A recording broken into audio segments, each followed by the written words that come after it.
Amém. Fiquei com vergonha agora. A gente está aprendendo umas coisinhas aí, a gente vai se dando bem junto aí.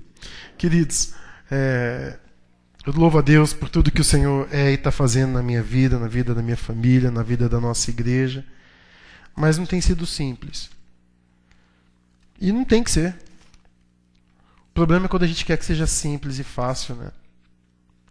É quando a gente cria um evangelho utópico, a gente cria um evangelho que não é o evangelho. E toda vez que a gente começa a acreditar no evangelho que não é o verdadeiro evangelho, nós criamos expectativas erradas, então a frustração, né, é certa. E eu lembro da Andresa, um dia ela falou para mim uma frase que eu não esqueço. Ela falou assim, pastor, a gente até sabe o que vai ser depois, o difícil é o durante. Né? Difícil é o durante mesmo.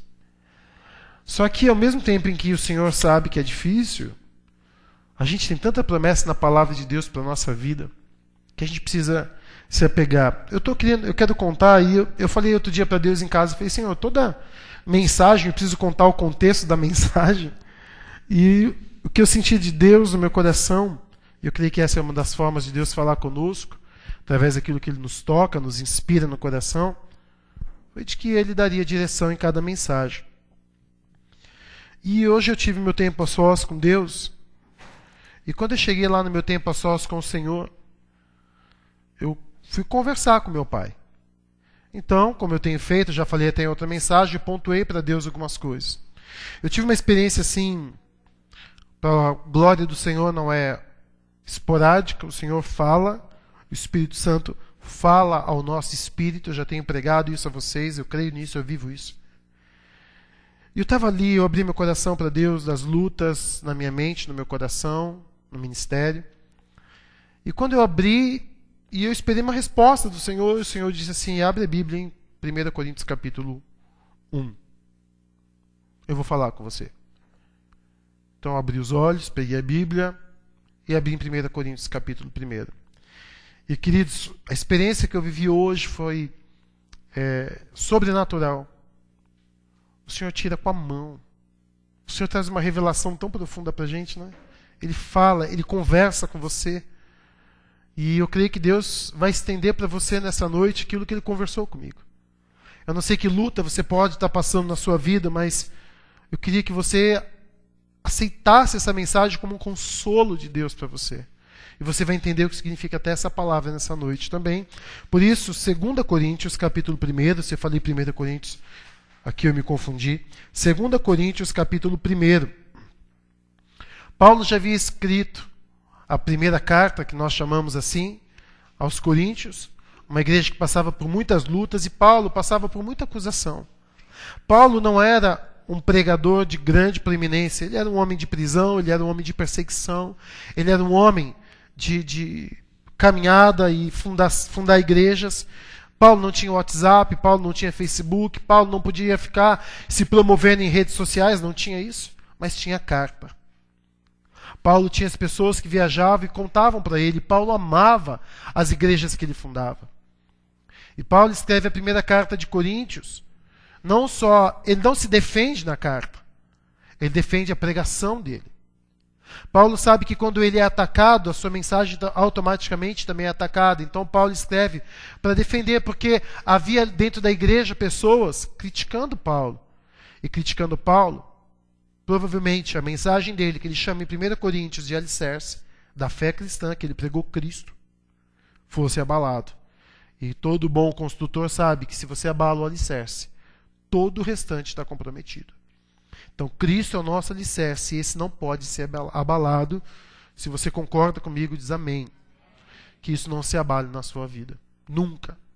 A sua fé em Jesus Cristo, que ela seja cada dia mais inabalável, cada dia mais fundamentada, fortificada e alicerçada, para que você possa suportar o que a Bíblia chama de torrentes de água que virão sobre a tua vida. Pastor, você está profetizando coisa negativa? Se isso é negativo, Jesus profetizou e eu profetizo também. Jesus disse que as torrentes viriam. Quando você tem uma vida alicerçada na rocha, vai vir, é certeza. Mas você pode ter confiança de que você não será abalado. Quem recebe diz amém. Aleluia. Eu quero ler com você o capítulo 1 de 2 Coríntios, quando Paulo volta a escrever essa carta. E Paulo vai falar agora um pouco dos seus sofrimentos, mas olha como ele começa a sua carta. Eu vou pular a saudação e vou para o verso de número 3. Bendito seja o Deus e Pai de nosso Senhor Jesus Cristo, Pai das misericórdias e Deus de toda consolação, que nos consola em todas as nossas tribulações, para que com a consolação que recebemos de Deus, possamos consolar os que estão passando por tribulações. Pois assim como os sofrimentos de Cristo transbordam sobre nós, também por meio de Cristo transborda a nossa consolação. Se somos atribulados, é para a consolação e salvação de vocês, a qual lhes dá paciência para suportarem os mesmos sofrimentos que estamos padecendo. E a nossa esperança em relação a vocês está firme, porque sabemos que da mesma forma como vocês participam dos nossos sofrimentos, participam também da nossa consolação. Irmãos, não queremos que vocês desconheçam as tribulações que sofremos na província da Ásia, as quais foram muito além da nossa capacidade de suportar, ao ponto de perdermos a esperança da própria vida. De fato, já tínhamos sobre nós a sentença de morte, para que não confiássemos em nós mesmos, mas em Deus, que ressuscita os mortos. Ele nos livrou e continuará nos livrando de tal perigo de morte. Nele temos colocado a nossa esperança de que continuará a livrar-nos, enquanto vocês nos ajudam com suas orações. Assim, muitos darão graças por nossa causa, pelo favor a nós concedido em resposta à oração de muitos. Amém, queridos? Eu quero falar com você sobre tribulação. E como a gente enxerga a tribulação na ótica da graça. Queridos, nós temos falado tanto de graça aqui, graça, esse favor imerecido de Deus. Cristo é a graça. Desde o começo, a salvação condicionada a obras no Jardim do Éden. Depois veio a lei. Depois da lei, o Senhor trouxe a graça. E uma das formas nós entendemos graça é com aquela frase que eu tenho dito repetidamente. Vamos falar juntos? Se não for, não é graça. Você não tem que fazer nada para receber. Não é inércia, vou repetir. Você recebe. Você crê e recebe. Mas quando a gente fala de graça, você não tem que pagar para as bênçãos de Deus virem sobre a tua vida. Você só precisa caminhar por fé. E elas virão. Eu só não posso acreditar que por estarmos na graça, as tribulações não existem. Se eu pregar para você que pela graça de Deus você não vai enfrentar tribulações, no mínimo eu sou herege. Porque o próprio Senhor Jesus disse a mim e a você que no mundo nós seríamos o quê? Eu não sei você, mas aflições eu encaro como tribulações. Momentos difíceis na vida da gente. Momentos de deserto. Momentos onde coisas acontecem que tendem a abalar a nossa vida. Coisas complicadas, mexem na mente, mexem no coração. Você sabe do que eu estou falando. E a vida às vezes parece assim, né? Quando melhora uma coisa, parece que outra piora. Quando parece que está bem numa coisa, parece que outra é atacada. E aí dá aquela falsa sensação de que a vida cristã é misericórdia. Por que eu fui aceitar Jesus? Eu creio nele, nossa, é maravilhoso para o céu. Mas chega às vezes a parecer que a vida cristã é um mar de espinhos. Parece que a vida cristã é luta atrás de luta. Realmente, nós vamos ter tribulações. Paulo passava as dele. Você tem as suas. Tiago fala que nós também teremos tribulações, não são poucas. Tiago fala de várias tribulações. Várias tribulações. Só para começar, o homem, eu creio que ele é corpo, alma e espírito. Você vai enfrentar luta nas 3 áreas. Você, meu querido, assim como Deus, é um ser relacionável. Você vai enfrentar lutas tanto corpo, alma e espírito, quanto relacionamentos. Você vive no mundo, você vai enfrentar lutas de mundo. Tem muitas áreas da sua vida para ser atacada. Tem muitos âmbitos da sua vida para que você pode ter lutas e tribulações. E elas vão existir. Eu queria que você entendesse. A palavra que Paulo usa aqui para falar de tribulações, a palavra que Paulo usa, que ele fala no verso 4, a palavra é klipsis, que significa ato de prensar, impressar, pressão, opressão, aflição, tribulação, angústia, dilemas. Momentos difíceis. Momentos onde você sofre pressão. Momentos onde você, meu querido, sofre, alguns relacionados a espíritos até chamam de opressão, embora essa palavra não exista na Bíblia. Mas você sente a pressão. Você não sente pressão da carne na sua vida? Você não sente pressão espiritual na sua vida? Você não sente a pressão do mundo na sua vida? Prazos, cobranças, pessoas? Parece que a pressão é o tempo todo, não é? O tempo todo. Quando você é aliviado de um lado, parece que vem pressão do outro lado. Eu queria que você entendesse que Deus está moldando você. E quando algo sai fora, ou quando algo não está de acordo, então a mão dele vem e começa a pressionar você para que você tome a forma que você precisa ter na sua vida. Você tem uma forma que Deus quer te dar. E eu quero te dizer uma coisa. Escuta o que eu vou dizer para você. Acreditar nisso muda tudo. Acreditar que você tem um Deus sobre você, em toda e qualquer circunstância, muda toda a perspectiva. Você vai, só por causa dessa verdade, tirar os olhos de mundo, de pessoas e de você. E você vai começar a perceber um Deus que tem um plano na sua vida. Eu queria que você deixasse a sua Bíblia marcada em 2 Coríntios, capítulo 1, e desse um pulinho comigo lá em Romanos, capítulo 8.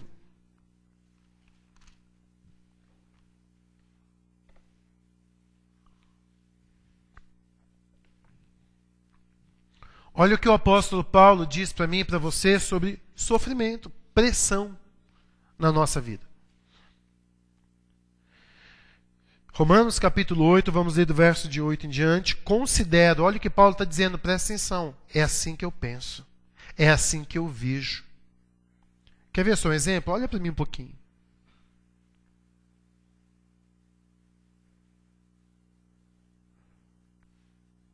Quando você tem um filho, quando você tem um pai, uma mãe, alguém que você ama muito, a forma como você olha para essa pessoa é diferente da forma que outros olham. É ou não é? Você olha diferente. Você considera diferente.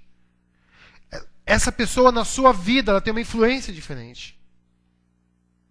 Só por essa palavra que a gente começa esse texto, a forma como você considera as tribulações muda tudo em você. Olha como Paulo considerava as coisas que aconteciam com ele. Considero que os nossos sofrimentos atuais, não são eternos, não podem ser comparados com a glória que em nós será o quê? Paulo olhava para as grandes tribulações dele e dizia, isso daqui não chega nem aos pés do que Deus tem preparado para a minha vida.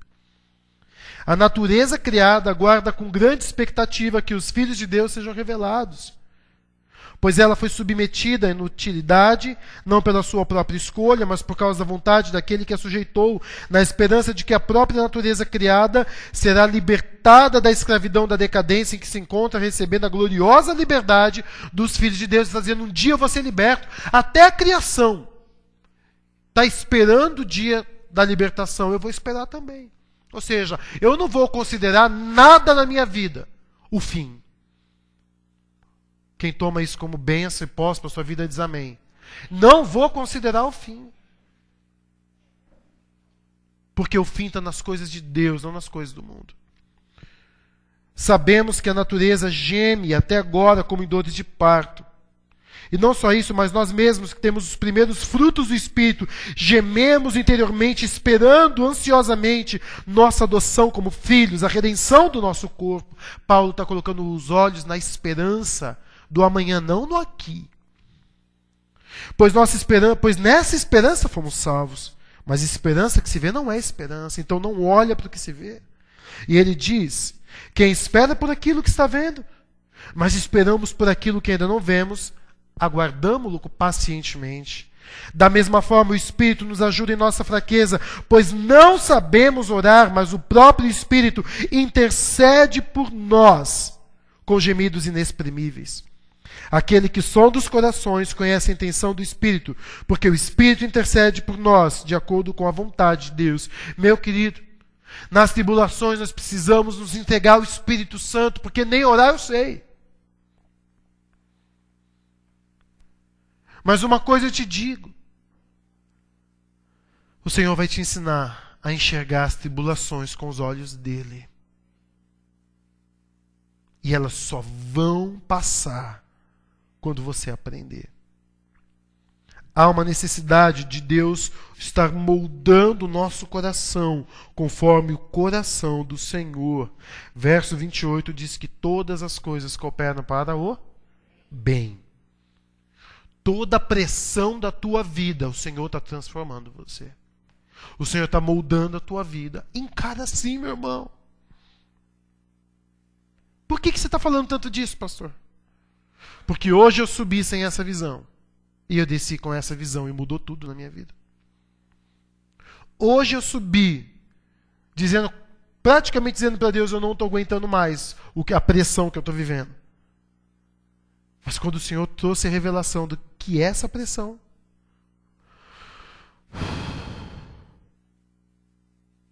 transforma a sua vida. Volta para 2 Coríntios. Eu quero falar com você algumas verdades sobre a tribulação para a tua vida e o propósito delas dentro da graça. Tribulação na graça é graça. Tribulação na graça é favor de Deus para a tua vida. Você precisa acreditar nisso. Deus não está punindo você porque estamos na graça. Deus não está culpando você porque estamos na graça. Mas Deus está moldando você para que você desfrute cada vez mais da graça de Deus. Quando nós chegamos em 1 Coríntios, há verdades que nós precisamos saber. E a primeira delas sobre a tribulação é que todas estão debaixo de um Deus que é Pai, misericordioso e consolador.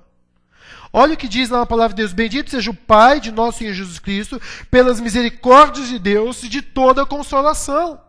Sabe o que eu falo para os meus filhos? Principalmente para o Daniel, que está numa fase de maior argumentação. Deve ser por causa da idade. Né? Quem tem filho mais velho sabe, quem tem mais novo já sabe também. O que acontece? O bichinho para argumentar. Por quê? Mas é que eu quero sempre ter uma visão diferente, uma ideia diferente. É assim, não é? Acha que é gente. Na verdade é, né? Eu lembro um dia que a gente estava andando de carro e Katia e eu conversando e até então a gente achando que tem um fantoche atrás da gente, né? Achando que tem um menininho que está alheio. E um dia foi assim revelador para mim e para cá. A gente estava conversando, e daqui a pouco o Daniel tinha quantos anos, cara? Uns 3 anos, 4, 5? Ah, sei lá. Só sei que de repente o Daniel entrou no assunto com uma opinião. Eu olhei para cá e falei, não estamos sozinhos. Tem mais alguém aqui. E uma frase que comumente eu digo para o Daniel é: tudo que eu faço é porque eu te amo. Digo isso direto para o Daniel e para o Davi. Mas pai, Daniel esses dias teve uma crise de asma. O Senhor já está curando, está curado em nome de Jesus, eu creio. O Senhor já está restabelecendo, está trabalhando a fé do Daniel. Tudo tem propósito. Tudo tem propósito. E ele queria ficar sem camiseta. Eu falei, põe a camiseta. E não adiantou, vai pôr a camiseta. Ele... O Daniel faz assim, né? Claro, cai o bico, lembra muito a minha mãe, né? Dona Diva, tadinha, né? Lembra muito a Dona Diva e ficou. E eu olhei para ele e falei assim, Daniel, você sabe. Faz desse jeito. Que tudo que eu faço é porque eu te amo. Nunca virá de mim ou da sua mãe, filho, algo para você que não seja baseado no amor. Dia assim, ele fez assim, tá bom. E acabou. Paulo nem começou a dizer na carta dele os motivos das suas lutas, mas ele já começa glorificando. Porque independente do que aconteça, ele tem a visão de pai. Bendito seja o meu pai. Seja o meu pai. Porque meu pai é de muitas misericórdias. A Bíblia diz em Hebreus capítulo 12 que Deus disciplina você. Deus não culpa você. Deus não castiga você. Deus molda você. Disciplinar, meu querido, e para muitos hoje em dia é bater com raiva. Mas para um pai sábio, disciplina não é só a vara que dói. É o sentar do lado, é o conselho, é o amor, é o abraço. Todas as tribulações em Hebreus 12 diz que Deus está conduzindo e ensinando você. É assim com Deus. E por que de misericórdias? Olha quanta coisa você e eu deveríamos ter sofrido e Deus não deu para mim e para você. As misericórdias do Senhor se renovam todas as manhãs, talvez, meu querido. Depois de um belo bom dia, Espírito Santo, Pai, Cristo Jesus, inverta as ordens, né, de vez em quando, para não parecer que o Espírito Santo é o menorzinho na lista, né, o caçula da Trindade, né, Pai, Filho e Espírito Santo. Mas depois de dar aquele bom dia para o Senhor, falar com o teu Deus, agradeça e fala, Senhor, obrigado não. Se você quiser pegar o que Deus falou para mim e para você, tem liberdade. Obrigado significa que você tem que pagar alguma coisa. Eu não estou mais obrigado de nada. Com meu Deus é livre acesso e é de graça. Não devo mais nada para Deus. Quando sair, também não se culpe. Deus conhece o nosso vocabulário coloquial do obrigado, como agradeço. Mas comece a falar agradeço a Deus.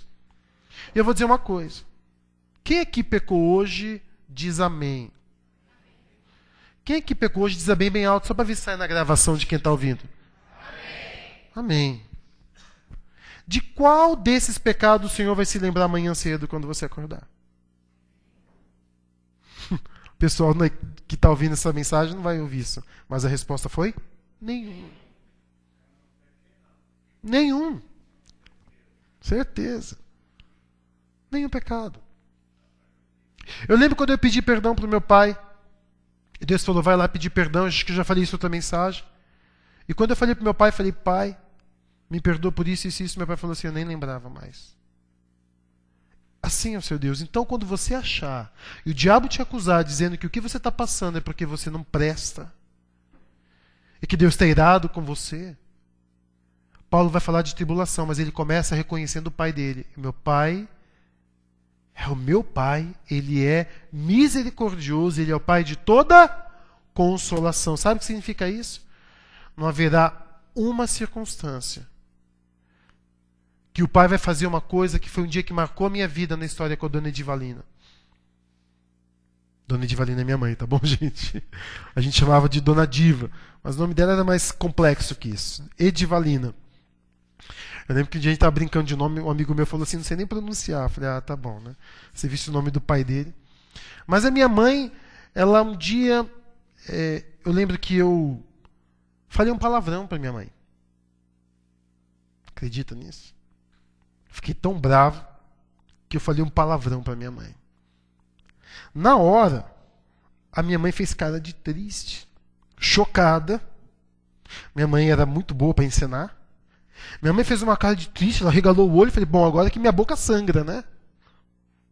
Abaixou a cara, olhou para mim de novo, cena de filme, né? Olhou para mim de novo. Aí minha mãe sentou, cruzou o braço e começou a tremer. No meu coração eu disse, pronto, matei minha mãe do coração. Mal sabia eu que minha mãe estava tentando ganhar o Oscar. Mas ali, para mim, foi terrível aquilo. Terrível. Minha mãe era uma atriz em tanto. A Cá conheceu. Minha mãe está fazendo pressão psicológica. Minha mãe era boa nisso. No céu agora ela está sendo consolada. Mas eu lembro que o que mais... Se minha mãe tivesse me dado um tapa, não tinha doído tanto quanto eu ter pedido perdão e ela não ter me perdoado, Quando eu ter pedido um abraço e ela não ter me abraçado. Quando eu ter pedido para ela falar alguma coisa comigo e ela não ter falado. Eu chorava aos pés da minha mãe, implorando para ela falar comigo e ela não falava. Eu saí dali arrasado. Marcou. E minha mãe tinha a capacidade de passar alguns dias sem falar com a gente. Gente, isso daqui é tortura. Alguém já viveu esse tipo de tortura? Minha mãe, ela tinha essa capacidade de passar uma semana. Você falava assim, mãe, onde está a camiseta? 3 dias depois do ocorrido. Tá lá, pode ver. Onde, mãe? Tá lá. Vai, mãe. Para, mãe, já pedi perdão. Não, tudo bem. Imagina você assim com Deus. Agora, tem coisa melhor do que o ser recebido por Deus em qualquer circunstância. Saber que Deus ele vai parar tudo. Como se ele fosse o nosso crono. Se fosse igual a nós, Deus pararia tudo para te atender. O Senhor é o Deus de toda consolação. Então, toda hora, todo momento que você precisar, Ele vai te receber. Não haverá um momento onde Deus vai virar a cara para você e falar assim, não, eu vi o que você fez, não vou te atender. Não, eu vi como você me ofendeu. Não existe esse Deus zangado não existe. Ele é Pai, Ele é misericordioso e Ele é Deus de toda a consolação. E essa é a segunda verdade na tribulação. A primeira é de quem é o seu Pai, e a segunda é o que ele diz lá no verso 4 para mim e para você, que nos consola em todas as nossas tribulações. Vamos falar juntos esse verso? Que nos consola em todas as nossas tribulações. Vamos imaginar aqui uma tarde de Bíblia infantil, uma IBF? Vamos falar em todas as nossas tribulações mais alto? Que nos consola em todas as nossas tribulações. Gravou no seu coração isso? Gravou isso no seu coração? Brigou com alguém, o que você vai lembrar? Deus tem consolo para mim. Pecou, o que você vai lembrar? Deus tem consolo para mim. Foi demitido, alguma coisa vai acontecer. Fala, eu tenho um Pai que Ele me consola em todas as minhas tribulações. Da menor a maior, querido. Da menor a maior. Pode parecer insignificante para alguém, mas Deus te consola. Eu quero dizer aqui para você que é pai e mãe. Um brinquedo quebrar para o seu filho é muita coisa. Interessante, né? O adulto, quando o carro quebra, ele fica desesperado. A criança, quando o carrinho quebra, o pai fala, é um carrinho, compra outro. Aí quebra o carro, bate o carro, o que Deus vai dizer? Menino, vai ter um monte, compra outro. Vai falar assim, né? Só muda o tamanho do brinquedo, né? Só muda o tamanho. Mas para você lembrar que o teu filho, quando estiver na escola, triste por alguma coisa, que você lembre o seu filho que ele tem um pai que consola ele em todas as coisas. E se Deus quiser usar você, Ele vai usar. É assim que funciona. Nós tendemos a achar que porque somos adultos, as tribulações de adulto são mais do que as tribulações de uma criança ou de um jovem. Não, não são. São intensas na proporção. E assim como tem criança chorando tribulação, tem adulto chorando tribulação. Assim como tem criança que não entende, tem adulto que não entende. É por isso que todos nós precisamos de quem? De uma pessoa chamada Pai. Pai. Não acho que porque você hoje é adulto, entende talvez de produção, de economia, de sei lá o que você trabalha ou manja, que porque hoje você tem uma aliança no dedo, já passou dos 30 anos, que você não precisa do seu pai. Porque hoje tem muita luta na sua vida que é provável que você não está entendendo nada. Nada. Mas lembra, você tem um pai que entende tudo. Corre para ele. Ele vai te consolar em todas as suas tribulações. Pensamentos tolos, grandes pepinos na sua ótica, para ele são todos iguais. O que importa é que você, como filho, precisa da ajuda do pai. E o que importa é que ele, como pai, quer te ajudar como filho. Então lembra disso. Todas as suas tribulações são importantes para Deus e Ele quer trazer consolo para você. Agora, eu quero fazer uma pausa. Antes da gente passar para o próximo ponto de consolo, eu quero falar para você sobre essa palavra consolo. No original, essa palavra, paraklesis, que é a palavra usada para o Espírito Santo, que ele seria o nosso consolador, parakletos, diz que Deus consola você. E isso, é claro, a gente viu lá em Romanos, vai ser pelo Espírito Santo. Hoje, quando eu subi para ler Bíblia, o Espírito Santo falou para o meu coração, ao meu espírito, audivelmente, abra a sua Bíblia em 2 Coríntios capítulo 1. Como que eu ia imaginar esse texto? E você vai ver o ápice do texto que tirou tudo do meu coração. Quem viu o que eu postei no Face hoje já viu e recebeu. Quando eu cheguei ali, Deus falou, entendeu? Eu falei, entendi. Acabou. Vem do Senhor agora. Essa palavra paraclese significa aproximação, específica para ajuda, encorajamento, conforto. Alguém que chega para trazer na sua vida um encorajamento, um suporte através de um discurso. Na arquitetura é muito interessante isso. Se você pesquisar consolo na arquitetura, eu quero até ler para você, é algo que diz algo, uma saliência na parede, um pilar, algo que serve de apoio a outros elementos estruturais, tais como vigas ou aumentar uma área de sustentação, apoio para vasos, peitoris, balcões e etc. Na arquitetura, consolo é aquilo que sustenta. Isso aqui, gente, é fantástico, essa revelação do Espírito. O Senhor não quer vir assim para sentar do seu lado e falar assim, vai ficar tudo bem. O Senhor sabe que tribulação significa o quê? Pressão. Não foi isso que a gente viu? Tribulação significa o quê? Pressão. Quando eu tenho algo que vai sofrer pressão, eu preciso estabelecer um apoio. O Espírito Santo não vem apenas para numa intimidade, passar a mão na cabeça e falar assim, vai ficar tudo bem, filho. Shhh, vai ficar tudo bem. Eu não sei você. Mas se toda vez que eu passasse uma situação, pai, meu amigo não gosta de mim na escola, shhh, vai ficar tudo bem. Pai, está doendo, shhh, vai ficar tudo bem. Eu perdi alguma coisa, shhh, vai ficar tudo bem. Talvez isso não traga muita coisa. Eu acredito que o Espírito Santo consola, trazendo alívio, cura. Mas o Espírito Santo vai capacitar você a suportar a pressão. Por quê? Porque, como a gente já falou, tem um propósito na sua vida. Ele vai segurar você enquanto a injeção da vacina estiver entrando. Não sei se quem aqui é pai já entendeu, né? Você tem que segurar. Oh, Jesus! Você segura a criança, ela está olhando para você, você olhando para ela, e aí você olhando para o bumbum para ela, para a pessoa, aquele negócio, né? E a pessoa vai. Tum! Mas ela precisa suportar. Porque vai gerar bênção, aquilo vai ser bom para ela. Olha, quando você estiver passando alguma luta na sua vida, eu queria dizer para você, opa, primeira vez nesses anos todos, hein? Que eu quase caí aqui. Eu queria dizer para você, deixa o Espírito Santo carregar você.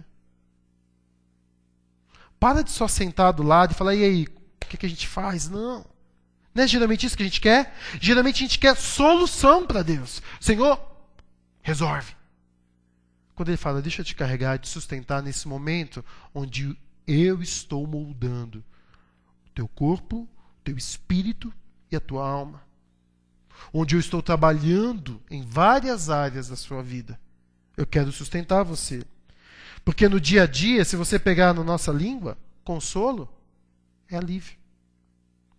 No final das contas, quando você corre para o colo de Deus pelo Espírito Santo e deixa Ele falar com você e revelar propósitos, você vai ver o alívio que Ele traz na sua vida. Porque toda a perspectiva muda. Esse é o nosso Deus. Continuando. Terceira razão da tribulação na nossa vida, ou melhor, verdades a respeito da tribulação. Primeiro é que todas vêm de um Pai misericordioso e consolador. Segundo, é que todas você vai ter o consolo de Deus. E qual é a terceira? Está lá no verso 4, segunda parte, que diz assim, para que a consolação que recebemos de Deus, para que com a consolação que recebemos de Deus, possamos consolar os que estão passando por tribulações. E verso 6, pula para o verso 6, que ele diz assim, se nós somos pressionados, atribulados, é para a consolação e salvação de vocês.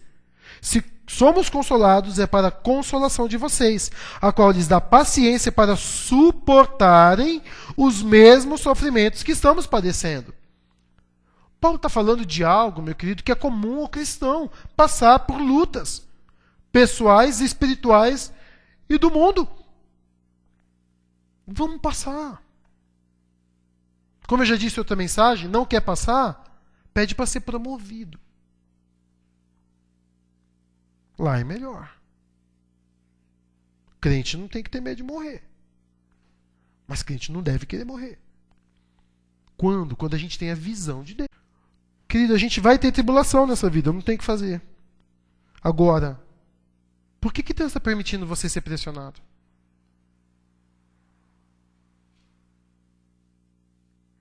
Você sabia que aquilo que suporta, um dia foi moldado para suportar?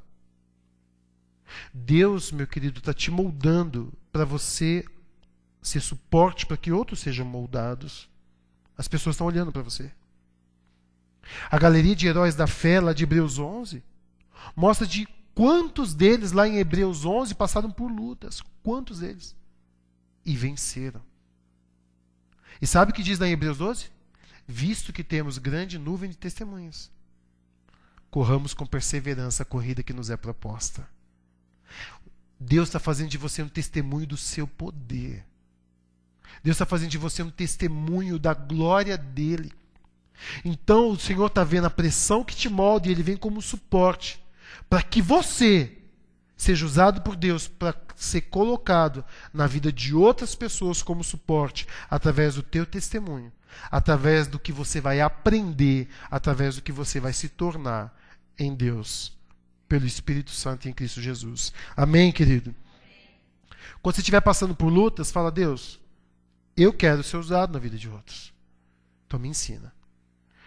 Quarta verdade sobre as tribulações na graça é que, meu querido, sob a pressão de ser cristão, nós temos o consolo do próprio Cristo. Olha no verso 5. Pois assim como os sofrimentos de Cristo transbordam sobre nós, também por meio de Cristo transborda a nossa consolação. Presta atenção. Ele está dizendo que você passa tribulação por causa de quem? Sofrimentos de Cristo. Como assim? A Bíblia diz que ele já levou, está lá em Isaías 53, ele levou sobre si as nossas transgressões, a nossa culpa, as nossas dores, as nossas enfermidades. Quais tribulações sobraram para mim e para você? Alguém se atreve a dizer aqui? Atreve parece estranho, né? Mas alguém quer dar um pitaco? Pitaco também parece estranho, né? Alguém tem uma sugestão?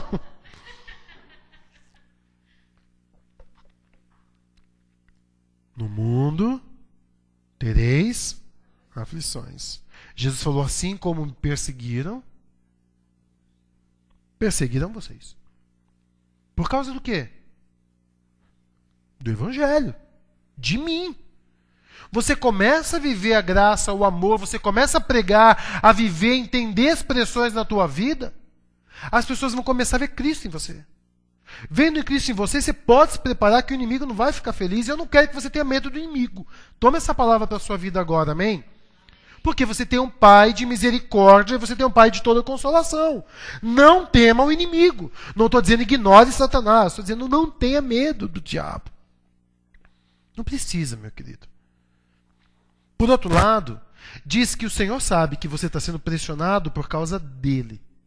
E diz que ele, no verso 5, vai ser sustento para você. Através de quem? Como é que Cristo, como é que por meio dele vem consolo para a sua vida? Jesus disse que subiu ao céu e que derramaria quem? Espírito Santo. Você começa a entender a importância de você ter relacionamento com o Espírito Santo.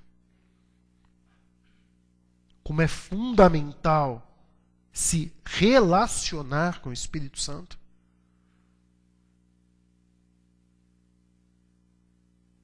Eu só consigo consolar meu filho quando eu estou perto dele.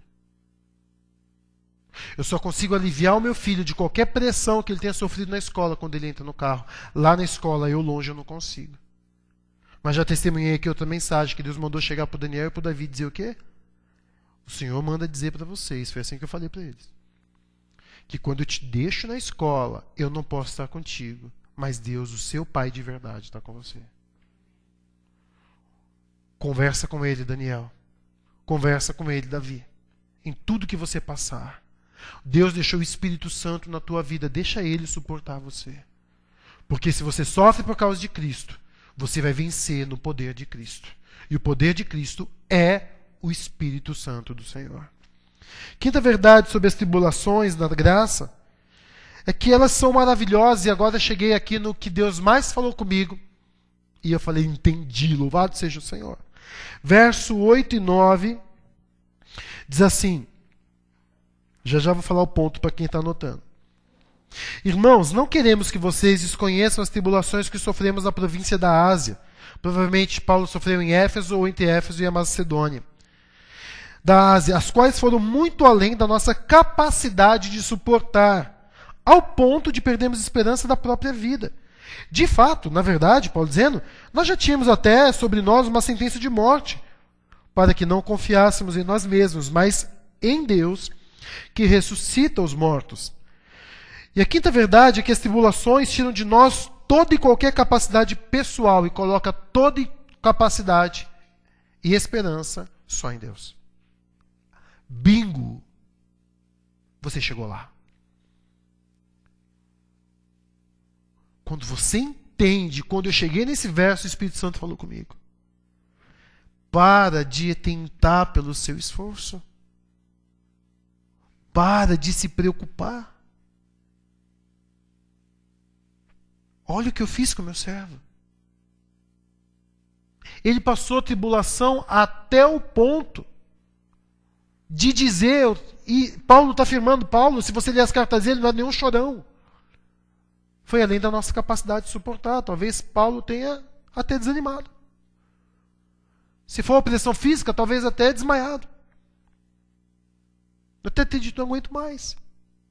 Foi além da nossa capacidade. E sobre isso tinha uma sentença de morte. Paulo passou ali e falou, já era, a gente morreu. Vamos morrer. Só que de repente Paulo recobrou a sua fé em Deus, porque Deus o consolou. Quando Paulo se largou, Deus o levantou. Quando você desiste, Deus começa. Amém? Você precisa fazer isso. E quando você estiver aqui mentalizando, meu Deus, o que eu preciso fazer para o meu casamento, o que eu preciso fazer para as minhas finanças, o que eu preciso fazer, o que eu preciso, você fala, tá bom, então vai, faz. Quero ver. Porque graça só é graça quando é de graça. Enquanto eu e você estivermos querendo cooperar para a transformação do meu marido, da minha esposa, Deus vai falar, então vai, estou assistindo, quero ver. Enquanto você estiver lá fazendo um monte de coisa do seu próprio intelecto, com a sua própria vontade e razão, para que pessoas sejam transformadas ou circunstâncias, Deus fala, então tá bom, vamos lá, eu quero ver. Vai, continua. Deus não divide a glória, Ele não vai fazer isso nem comigo nem com você. Não vai. Eu creio muito no avivamento que Deus tem para esse ministério, mas o Senhor está levando a gente ao fim de nós mesmos. Como Ele fez com Paulo. Aí quando Paulo desistiu, ele começou a crer, bom, eu tenho promessa. O Senhor disse que eu chegaria onde Ele teria para mim. Eu tenho promessa. E eu creio na promessa, eu tenho fé na promessa. Eu tenho fé no propósito que Deus tem para a minha vida. Então, eu não tenho que ficar nem pensando na promessa, eu não tenho que nem ficar pensando na opressão, eu não tenho que pensar em nada. Eu só preciso descansar naquele que veio para me suportar, me consolar. Relaxa. Descansa em Deus. Você não move uma palha de nada.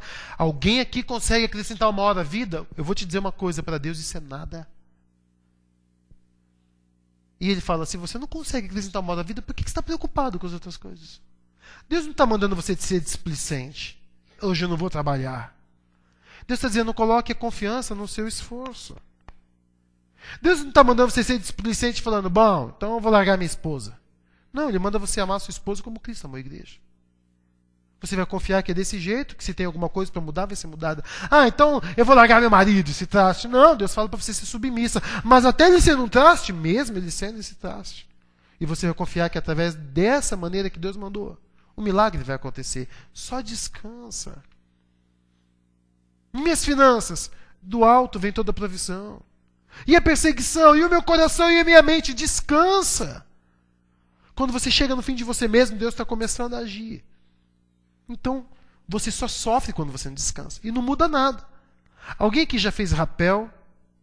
Já fez rapel? Já fez rapel? Eu sei que a Cá já fez, mas sabe o que é, amor? Tem algumas coisas que eu vou perguntar pra ele e ver se ele sabe.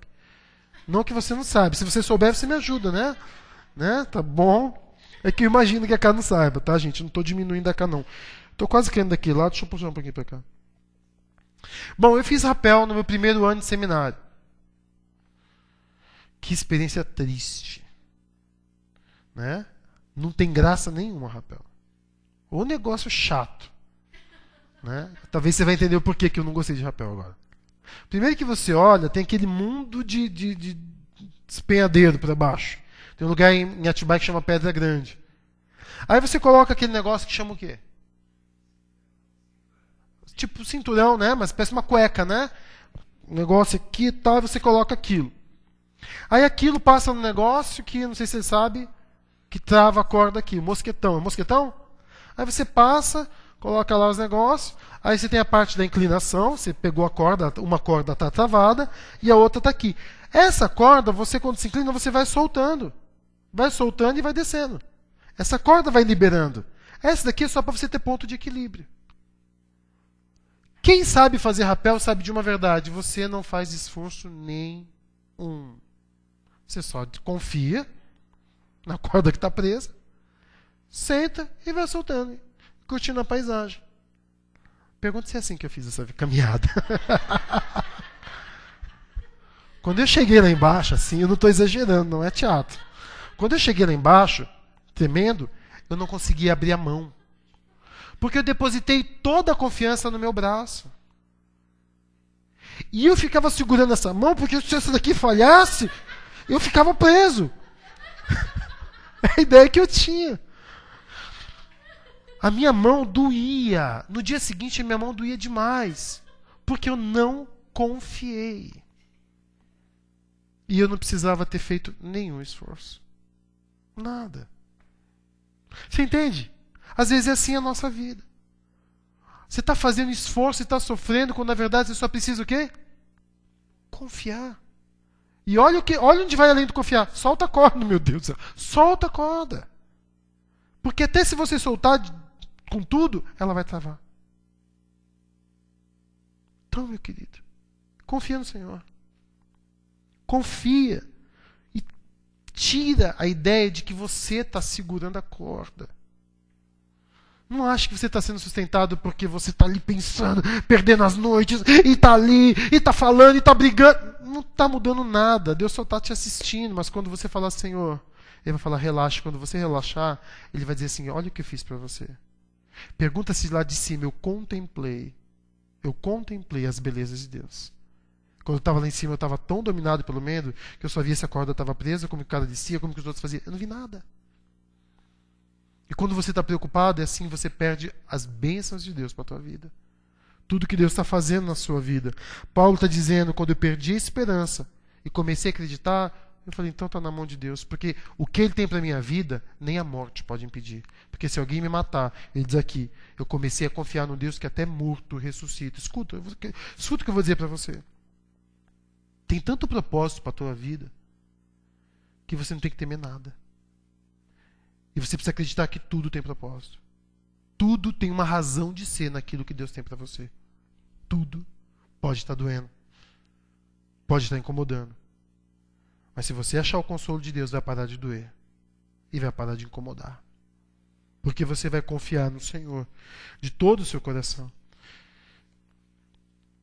Sexta verdade sobre as tribulações na perspectiva da graça é que as tribulações, você precisa olhar pelos olhos da promessa, o propósito e o agir de Deus.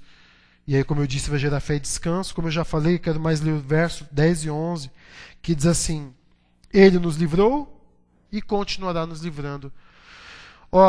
Se você for embora hoje da mensagem, eu queria que você guardasse esse pedacinho desse texto.